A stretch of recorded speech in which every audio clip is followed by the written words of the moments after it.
வணக்கம். செல்வகுமாரின் மாலை வானிலை ஆய்வறிக்கை. அதிகாரப்பூர்வ வானிலை அறிக்கைக்கு இந்திய வானிலை ஆராய்ச்சித்துறை அறிக்கையை பார்க்கவும். 2026 ஏப்ரல் 15 புதன்கிழமை மாலை நிலவர ஆய்வறிக்கை. கடலோரம் சராசரி வெப்பமும் உள்ளே மேற்கே போக போக வெப்பம் அதிகரித்தும் தஞ்சாவூருக்கு மேற்கே, அதாவது திருச்சி மாவட்ட எல்லையோரம் தொடங்கி 100 டிகிரிக்கு மேல் வெப்பம் உயர்ந்து காணப்பட்டது. டெல்டா மாவட்டங்களிலே சில இடங்களிலே 100 டிகிரி போல் தெரிந்தாலும் அந்த இடத்தில் 100 டிகிரி உணரும் வெப்பம் தான் இருந்திருக்கும். அதாவது தார் சாலை, மரங்கள் இல்லாத பொட்டல் வெளிகள், இந்த பகுதிகளில் மட்டும் 100 டிகிரிக்கு நெருக்கமாக உணரப்பட்டிருக்கும். ஆனால் உண்மையில் தஞ்சாவூருக்கு மேற்கே, கடலூர் மாவட்டத்தின் பாதிக்கு மேற்கே, கள்ளக்குறிச்சி மாவட்டத்திலிருந்து மேற்கே, அதே போல புதுக்கோட்டை மாவட்டத்தில் மேற்கே, அதே போல ராமநாதபுரம் கடலோரத்திற்கு மேற்கே, விருதுநகர், திருநெல்வேலி, கோவில்பட்டி மற்றும் சிவகாசி, மதுரை, திண்டுக்கல் மாவட்டத்தின் பகுதிகள், மணப்பாறை, திருச்சி, இதற்கு மேற்கே அதிக வெப்பம். சேலம், நாமக்கல், ராசிபுரம், அதே போல கரூர் பரமத்தி. நேற்றைக்கு கரூர் பரமத்தில 41.5 வெப்பம் பதிவாயிருக்கு. மன்னிக்கவும், 40.5 வெப்பம் பதிவாயிருக்கு. 40.8 கரூர் பரமத்தி பதிவாயிருக்குது. அதாவது 38 என்றால் 100, 39 102, 40 104, 40.5 என்றால் 105, 40.8 என்றால் கிட்டத்தட்ட 105.5 பதிவாயிருக்கு. 106 வரை போகலாம். 106 பதிவாகியிருப்பதாக எடுத்துக்கொள்வோம். இதே வெப்பம் தான் இன்றைக்கும் பதிவாகிருக்கும் கரூர் பரமத்தில்.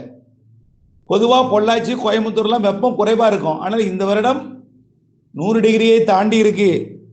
ஈரோடு, கரூர் தான் அதிக வெப்பம் பதிவாகும். மேற்கு கிழக்கு காற்று வரும். இப்ப மேற்கு காற்று வராமல் கிழக்கு காற்று வந்து கோயம்புத்தூர் மாவட்ட தலைநகர் கோயம்புத்தூர், பொள்ளாச்சி எல்லாம் கடும் வெப்பம் நிலவுகிறது. கடலோரத்தை பொறுத்த வரைக்கும் 100 டிகிரியை தொடவில்லை. 100 டிகிரிக்கு நெருக்கமாக வந்து கொண்டிருக்கிறத தொடாது.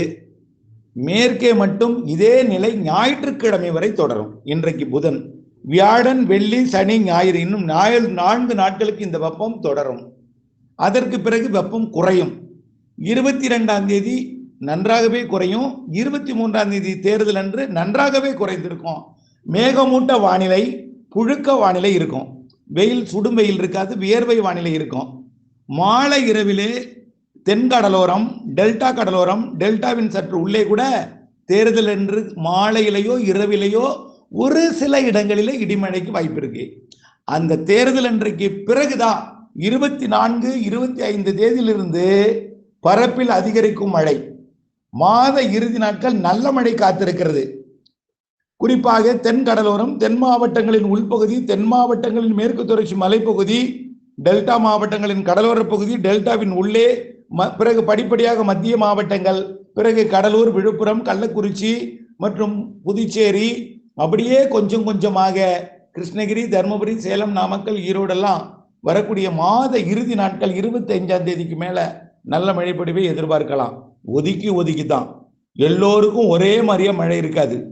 ஒருத்தருக்கு 0 கூட இருக்கும், ஒருத்தருக்கு 1 சென்டிமீட்டர் இருக்கும், ஒருத்தர் 2 சென்டிமீட்டர் இருக்கும். அதே நாள்ல அதே மாவட்டத்துல 5-6 சென்டிமீட்டர் கூட சில இடத்துல பெய்யறதுக்கு வாய்ப்பு இருக்கு. இடி மின்னலுடன் கூடிய மழை, கோடை மழை அப்படித்தான் இருக்கும். அறவே மழையே இல்லாமல் வெயில் அடித்துக் கொண்டிருக்கக்கூடிய இந்த வானிலை என்பது 23ஆம் தேதியிலிருந்து மாறும். மாத இறுதி வாரம், இறுதி நாட்கள் நல்ல மழை எதிர்பார்க்கலாம். மேலும் நம்ம நீண்ட காலமா அறிவித்துக் கொண்டிருக்கூடிய ஒரு சிறப்பு தகவல் என்னன்னா, இந்த மாத இறுதி நாட்கள்ல சுமத்ரா தீவு அருகே ஒரு காற்றழுத்த தாழ்வு நிலையும், அதே நேரத்தில் மாலத்தீவு மற்றும் லட்சத்தீவு இடைப்பட்ட நிலநடுக்கோட்டு இந்திய பெருங்கடல் மற்றும் கேரளா லட்சத்தீவிற்கு தெற்கே, அதாவது மாலத்தீவு மற்றும் லட்சத்தீவு இடைப்பட்ட பகுதியில் ஒரு காற்றழுத்த தாழ்வு நிலையும் உருவாகி இருவேறு தாழ்வு நிலைகள் மே முதல் வாரத்துல தாழ்வு பகுதியாகி மண்டலமாகி தீவிரமடைந்து அரபிக்கடலில் ஒன்றும் வங்கக்கடலில் ஒன்றும் வடக்கு நோக்கி பயணிக்க வாய்ப்பு இருக்கு. அரபிக்கடல் நிகழ்வு கேரளா, கர்நாடகா, கோவாவை ஒட்டி வருவதற்கு வாய்ப்பு தெரிகிறது. லட்சத்தீவிற்கு உறுதியாகவே மழைப்பொழிவை தரும். அது மே முதல் வாரம் 2வது வாரத்துல கேரளாவுக்கு நெருக்கமாகவும் வர வாய்ப்பு இருக்கு. அதே நேரத்தில் வங்கக்கடல் நிகழ்வு நெருங்கி வந்து விலகுமா, அல்லது அப்பாலேயே ஆந்திர பிரதேசம், ஒடிசா செல்லுமா, அல்லது நேரடியாக வடக்கு நோக்கி வங்கதேசம் மற்றும் மியான்மர் நோக்கி செல்லுமா என்பது ஆய்வில் இருக்கு. இருந்தாலும் வங்கக்கடலில் ஒரு நிகழ்வு உருவாகுவது உறுதி. அரபிக்கடல் நிகழ்வு கேரள கடலோரம் வருவது வாய்ப்பு கூடுதலாகவே தெரிகிறது. லட்சத்தீவு அருகே வருவது உறுதியாக இருக்கு. இது கேரள கர்நாடக கரையோரம் வருவதற்கும் அதிக வாய்ப்பு இருக்கு. ஆகவே மாநில என்பது வரக்கூடிய ஞாயிற்றுக்கிழமை வரை தான் இந்த அதிகப்படியான உக்கிரமான ஒரு அசௌகரியம் கொடுக்கக்கூடிய வெயில். இதற்கு நாம தொடர்ந்து முன்னெச்சரிக்கையுடன் இருக்கணும். என்ன முன்னெச்சரிக்கைன்னா, 2 மணிலிருந்து 4 மணி வரைக்கும் வெளியில் செல்வதை தவிர்த்திடணும். மேற்கு மாவட்டங்கள்ல 5 மணி வரைக்குமே வெளியில் செல்வதை தவிர்த்திடணும். டெல்டா மாவட்டங்கள்ல 2 மணிலிருந்து 3-4 மணி வரைக்கும் கொஞ்சம் அதிக வெயில் இருக்கும். கண்டிப்பா 1 மணிலிருந்து 4 மணி வரை தவிர்த்து விடுதல் நல்லது. பெரும்பாலும் 2:30 to 3:30 தான் அதிக வெயிலா இருக்கும். ஆனால் இது உணர்வு வெப்பம் தான் டெல்டாவில் அதிகமா இருக்க தவிர 100 டிகிரியை தொடவில்லை. 100 டிகிரி கீழே தான் இருக்கு. தஞ்சாவூருக்கு மேற்கே கூடுதலா இருக்கு. திருச்சிக்கு மேற்கே இன்னும் கூடுதலா இருக்கு. கரூர் அதிகமா இருக்கு. பொள்ளாச்சி, கோயம்புத்தூரும் 100 டிகிரியை தொட்டிருக்கு. பொள்ளாச்சி கூடுதலாகவே இருக்கு. கோயம்புத்தூர் 100, பொள்ளாச்சி 102, 104 கூட சில இடங்கள்ல திருப்பூர் மாவட்டத்தில், ஈரோடு மாவட்டத்தில் பதிவாகி இருக்கிறது.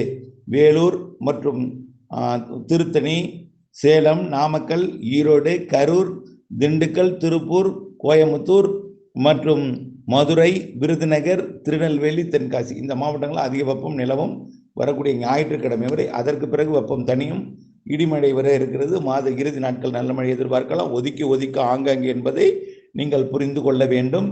இந்த மாத இறுதி நாட்களில் கொஞ்சம் பரவலாக வடகடலோரம் வரைக்கும் கூட எட்டி பிடிப்பதற்கு வாய்ப்பு ஏற்பட்டிருக்கிறது. மே முதல் வாரத்தில் 2 பக்கமும் இருவேறு நிகழ்வுகள் உருவாக வாய்ப்பு இருக்கு. பொறுத்திருந்து பார்ப்போம். நிகழ்வு எங்கே வரும், மழை எப்படி தரும், இவையெல்லாம் ஆய்வறிக்கையோடு இணைந்திருந்து அறிந்து புரிந்து உணர்ந்து திட்டமிட்ட வேளாண்மை செய்து லாபம் அடைந்திட அன்போடு கேட்டுக்கொள்கிறேன். நீண்டகால வானிலை இருக்கையில் எந்த மாற்றமும் இல்லை. நாம சொன்னதுல கண்டிப்பா பொறுத்திருந்து பாருங்கள். இந்த ஆண்டு தென்மேற்கு பருவமழை அதிகமாக தான் தெரியுது. வட இந்தியாவுக்கெல்லாம் ரொம்ப அதிகமாக தான் இருக்கு. அதில் எந்த மாற்றமும் இல்லை. நம்ம அதுக்கான சாதக சூழல், கடல் வெப்பம், கடல் நீரோட்டம் எல்லாம் அறிவிச்சிருக்கிறோம். பசிபிக் பெருங்கடலையும் இதையும் நாம் போட்டு குழப்பிக்கொள்ள வேண்டாம். பசிபிக் பெருங்கடலும் ஆசிய பக்கம் வெப்பம் உயர்ந்துதான் இருக்கு. ஆகையினால அது தொடர்பான விரிவான அறிக்கை ஏன் எப்படி என்பதெல்லாம் நம்ம பதிவிட்டு இருக்கிறோம். இணைந்து இருந்த அப்டேட்ஸுடன் அறிந்து புரிந்து உணர்ந்து திட்டமிட்ட வேளாண்மை செய்ய அன்போடு கேட்டுக்கொள்கிறேன்.